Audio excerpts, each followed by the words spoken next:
बांग्लादेशी घुसपैठ का मुद्दा जब भी जोर पकड़ता है, पहला सवाल पश्चिम बंगाल की मुख्यमंत्री ममता बनर्जी से पूछा जाता है। सवाल राज्य की इंटेलिजेंस पर उठता है। बीएसएफ की तरफ से वहां पर बॉर्डर के ऊपर बॉर्डर फेंसिंग का काम वहां पर चल रहा है, उसका काम आगे कर रहे थे, तो बॉर्डर गार्ड्स आके वहां पर बीएसएफ को ऑब्स्ट्रक्ट करने की कोशिश कर रहे थे। लोगों ने जो वहां पर लोकल खेती बाड़ी कर रहे थे और जो लोग लोकल विलेजेस थे, उनमें देखा कि यार ये तो इतने सारे आके बीएसएफ वालों को तंग कर रहे हैं और ये जो फेंसिंग है उसका काम रोकने की कोशिश कर रहे हैं। लोकल लोग ही वहां पर इतने सारे आ गए डंडे शंडे लेके कि बॉर्डर गार्ड्स को वहां से भागना पड़ा। जी हाँ, खालिदा जिया ने ऐसे वक्त में बांग्लादेश छोड़ा है जब वहां मोहम्मद यूनुस की अगुवाई वाली अंतरिम सरकार के कार्यकाल के दौरान उनको कई बड़े मुकदमों में बरी किया जा चुका है और उन्हें देश के लिए नए भावी पीएम के तौर पर देखा जा रहा है।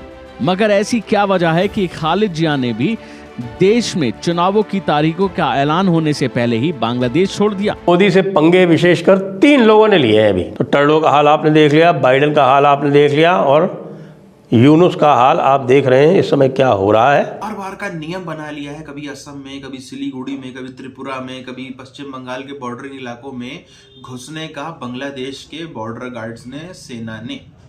कब मानेंगे ये? जब तक इनके ऊपर जो है वो कार्रवाई नहीं होगी। और उससे बड़ी आप देखिए, इनके देश में जो ये बोलते हैं ना राजस्व बढ़ाना है, ये करना है, वो करना है, अभी भी इनके देश में मोटी कमाई इनकी कहाँ से होती है? भारत के अंदर ड्रग्स बेच के, भारत के अंदर नकली नोट बेच के, भारत के अंदर टेररिस्ट बेच के, भारत के अंदर रोहिंग्या बेच के। रोहिंग्या से लोग 50-50 हज़ार, 1 लाख रुपए लेते हैं बॉर्डर पार कराने का एक आदमी का। कितना इन्होंने पैसा खा लिया ये सब कर करके। तो सीरियस इश्यूज हैं ये, जिसको पकड़ा जाना चाहिए। नो डाउट इसमें भारत के बहुत सारे लोग इन्वॉल्व होंगे, तभी ये सब हो भी पा रहा है। उसमें वहाँ के इधर उधर सब जगह की इन्वॉल्वमेंट होगी, मगर इसका पूरी तरीके से समाधान निकाला जाना नीड ऑफ द आवर है। भारत के साथ वो इन्वॉल्व होना चाह रहे हैं, ये बड़ी अच्छी न्यूज है। आपको जानना होगा कि बीएनपी ने साफ साफ कहा है, भारत को उन्होंने कह दिया है कि हमें अगर हम सरकार में वापस आए तो हम ऐसा कुछ भी नहीं करेंगे जिससे भारत के हितों को नुकसान हो, फिर वो आतंकवादी को पालना हो या इस्लामिस्ट हार्डलाइनर्स को इस प्रकार से खुला छूट देना। तो यहां पे भारत के लिए अपॉर्चुनिटी भी है। यहां पे बीएनपी ने रेसिप्रोकल स्टैंड रखा है, जैसा मैंने आपको बताया। इससे कहीं ना कहीं यूनुस और उनके जो स्टूडेंट्स मूवमेंट है, जो कि जमात के साथ मिलके प्रो पाकिस्तान हो रहे हैं, एंटी भारत हो रहे हैं, उस पे ऊपर हम चेक लगा पाएंगे यदि हेड क्या हो भारत के लिए। जहां तक बात है बीएनपी को, उनको हमें सपोर्ट करना होगा, क्योंकि बीएनपी ने कमिटमेंट दिया है इंडिया के इंटरेस्ट को वो सेफगार्ड करेंगे। ये एक पोटेंशियल अलाई हो सकते हैं काउंटर टेररिज्म में, रीजनल स्टेबिलिटी में। वहीं अगर आप देखें तो बीएनपी ने यह भी कहा है कि जो इस्लामिस्ट फैक्शंस हैं उनको भी हम मॉडरेट करेंगे, तो उनके ऊपर भी कहीं ना कहीं कंट्रोल बना रहेगा। तो सेक्युलर क्रेडेंशियल्स बांग्लादेश के बने रहेंगे, तो वहां के माइनॉरिटीज भी सुरक्षित रहेंगे। लेकिन हमें ध्यान रखना होगा कि हमारा अप्रोच बैलेंस्ड हो, कहीं से भी ऐसा ना हो कि हम पार्टीजन लगने लगे, और जिस वजह से हमारा इन्वॉल्वमेंट बड़ा ही केयरफुली मैनेज। बांग्लादेशी घुसपैठ का मुद्दा जब भी जोर पकड़ता है, पहला सवाल पश्चिम बंगाल की मुख्यमंत्री ममता बनर्जी से पूछा जाता है। सवाल राज्य की इंटेलिजेंस पर उठता है। लेकिन आज ममता बनर्जी और उनके भतीजे ने वो बयान दिया जिस पर लगातार सवाल उठ रहे हैं। ममता बनर्जी और उनके भतीजे अभिषेक बनर्जी जो सांसद भी हैं, इन लोगों ने देश में बांग्लादेशियों की घुसपैठ पर बीएसएफ को निशाने पर लिया।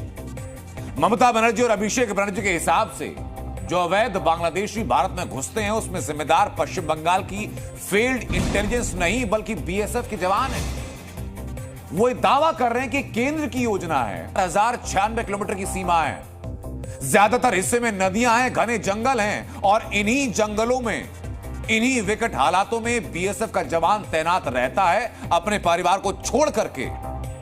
और वो कहते हैं कि बीएसएफ घुसपैठ कराती है। सीएम ममता बनर्जी जवाब दें कि बीएसएफ को घुसपैठ के लिए जिम्मेदार ठहराकर वो हासिल क्या करना चाहती हैं। और ममता बनर्जी को आप फौज को टारगेट करने का पूरा ट्रैक रिकॉर्ड रहा है। क्या ममता बनर्जी 2026 के विधानसभा चुनाव के पहले घुसपैठ पर पल्ला झाड़कर अपना दामन साफ दिखाना चाहती हैं कि बीएसएफ के जरिए बांग्लादेशियों की घुसपैठ कराई जाए और पश्चिम बंगाल को अस्थिर किया जाए? ममता बनर्जी को जिस ढंग से रेड कारपेट बिछा करके बांग्लादेशियों को आने के लिए छूट दे दी, इन्हें बीएसएफ को कोसते हुए एक बार दिमाग में नहीं आया कि वो जवान हैं जो माइनस तापमान पर सीमा की सुरक्षा करते हैं, परिवार को घर पर छोड़कर सीना तान कर दुश्मन के सामने खड़े होते हैं। राजस्थान की सीमा पर जब 50 डिग्री के पार पहुंचता है, ये जवान तब भी तैनात रहते हैं। एक्चुअली 2 बड़े फनी इंसिडेंट हुए। एक इंसिडेंट हुआ मालदा में, वेस्ट बंगाल में, कि साहब जब बीएसएफ की तरफ से वहां पर बॉर्डर के ऊपर बॉर्डर फेंसिंग, जो बार्ब वायर फेंसिंग का काम वहां पर चल रहा है, उसका काम आगे कर रहे थे, तो बॉर्डर गार्ड्स आके वहां पर बीएसएफ को ऑब्स्ट्रक्ट करने की कोशिश कर रहे थे और थोड़ा सा कन्फ्रंटेशन के मोड पे वो चीजें गई, सिचुएशन गई। और जैसे ही वहां पर गया, लोगों ने जो वहां पर लोकल खेती बाड़ी कर रहे थे और जो लोग लोकल विलेजेस थे, उनमें देखा कि यार ये तो इतने सारे आके बीएसएफ वालों को तंग कर रहे हैं और ये जो फेंसिंग है उसका काम रोकने की कोशिश कर रहे हैं।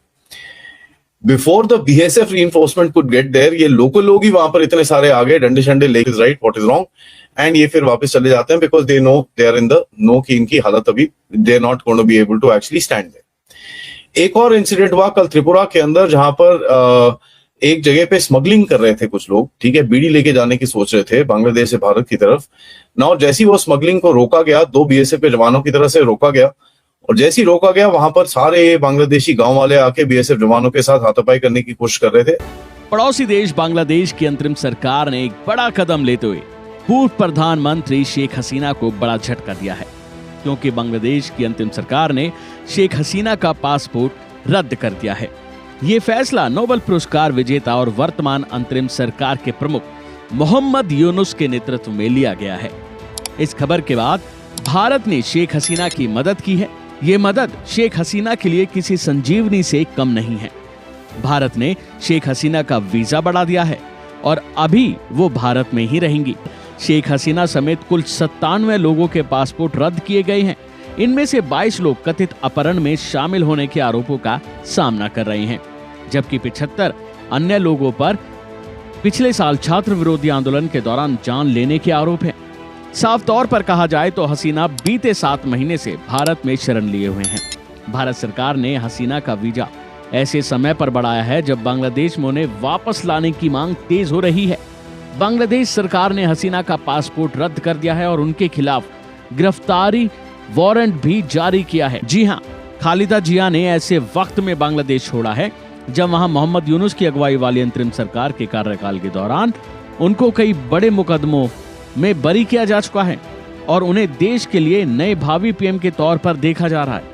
मगर ऐसी क्या वजह है कि खालिद जिया ने भी देश में चुनावों की तारीखों का ऐलान होने से पहले ही बांग्लादेश छोड़ दिया?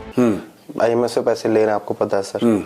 उसने बोला तो इन्होंने बढ़ाया, वैट बढ़ा दिया इन्होंने अपने देश में सर। कितना कर दिया इन्होंने? करीब 43 प्रोडक्ट्स पे बढ़ाया सर, परसेंटेज 30 या ऐसा कुछ, मुझे एग्जैक्टली नहीं पता, मैं डाटा इसलिए कोट नहीं करूंगा, याद नहीं मुझे। कुछ खास गुड्स पे बढ़ाया, लग्जरी कुछ लग्जरी गुड्स पे बढ़ा दिया सर। लग्जरी तो है नहीं, पैसे तो है नहीं वहाँ पे लोगों के पास। वो कह रहे हैं कि हम पैसे वालों को टारगेट करने के लिए उनसे लेंगे, आम जनता को नहीं परेशान करेंगे, लेकिन दाम बढ़ाएंगे। पैसे वालों को? पैसे वाले हैं कौन बांग्लादेश की? जरा ये भी तो हमें पता लगाओ कि ये लोग पैसे वाले हैं। इनका इलाज हो रहा था भारत में सस्ते में, ठीक है, इनको बहुत फैसिलिटी मिल रही थी इंडिया में। तो बढ़ाओ वैट। इन्होंने कहा कि हम अपना आईएमएफ का पैसा हमें नहीं चाहिए, हम अपना राजस्व बढ़ाएंगे। इसके लिए हम ब्रांडेड आउटलेट्स पे वैट 7 से 15% अलग अलग बढ़ा दे रहे हैं। ये चीज है। तो सर ये जो बांग्लादेश का जो ये है कि ये आईएमएफ को अब ये आंखें दिखा रहा है जैसे पाकिस्तान दिखा रहा था। हाँ, पाकिस्तान ने कभी आईएमएफ को आंखें नहीं दिखाई। पाकिस्तान बयान, और ये भी बयानबाजी जो है ना, इसने आईएमएफ को मना नहीं करा बांग्लादेश ने कि हम तुमसे पैसा नहीं लेंगे, नहीं। उन्होंने बोला है कि हम खुद भी कोशिश कर रहे हैं अपना राजस्व बढ़ाने की। राजस्व बढ़ना नहीं है।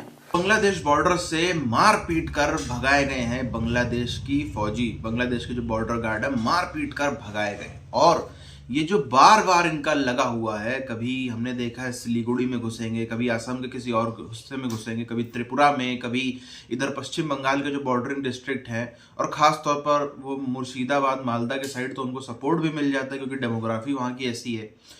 अब ये कब रुकेगा जा करके, ये चीजें समझ में नहीं आती। बार बार जो घुसपैठ हो रही है, जब तक ये 2-4 को भूना नहीं जाएगा, 2-4 के सर नहीं कलम किए जाएंगे, तब तक ये ऐसा लग रहा है कि रुकने वाला नहीं है। आखिर वो भारत की टेरिटरी में घुस कैसे सकते हैं, सबसे बड़ी बात ये, और मार पीट के क्यों भगाए जा रहे हैं। और ज्यादा होना चाहिए कायदे से। अगर कोई भी भारत का फौजी किसी फॉरेन टेरिटरी में जाता है तो क्या ये उल्लंघन नहीं है नियमों का? बिल्कुल है। इसी तरीके से बांग्लादेश का भी अगर कोई यहाँ पे आ रहा है तो साफ साफ वो उल्लंघन है।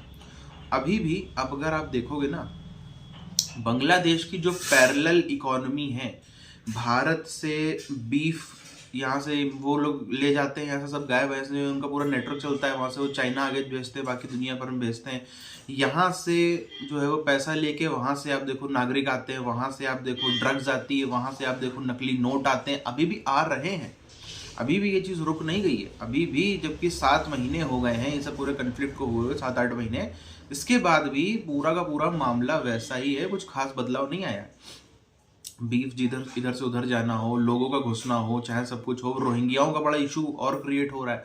म्यांमार से अराकान आर्मी ने मार मार के भगाया रोहिंग्याओं को, रोहिंग्या घुसे बांग्लादेश में, बांग्लादेश वही करता है, उल्टा उनसे और पैसे लेगा कि लाओ तुम 50,000 1 लाख जो भी टका, तुमको हम बॉर्डर पार करवा देंगे, इंडिया जाओ, वहाँ पे बढ़िया कूड़ा बीनना, वहाँ पे बढ़िया बाथरूम साफ करना, वहाँ पे ये करना वो करना, ज़्यादा होगा तो मछली का ठेला लगा लेना, मछली काटने काम करना, ये सब जो है वो करता है। बांग्लादेश का धंधा चल रहा है। पहले तो ये जो इसकी पैरेलल इकोनॉमी है, जिसमें नो डाउट बिना किसी संदेह के भारत के अंदर के भी कितने लोग शामिल हैं जो मोटा पैसा छाप करके बांग्लादेश को सपोर्ट करते हैं, इनको धर पकड़ना बहुत जरूरी है।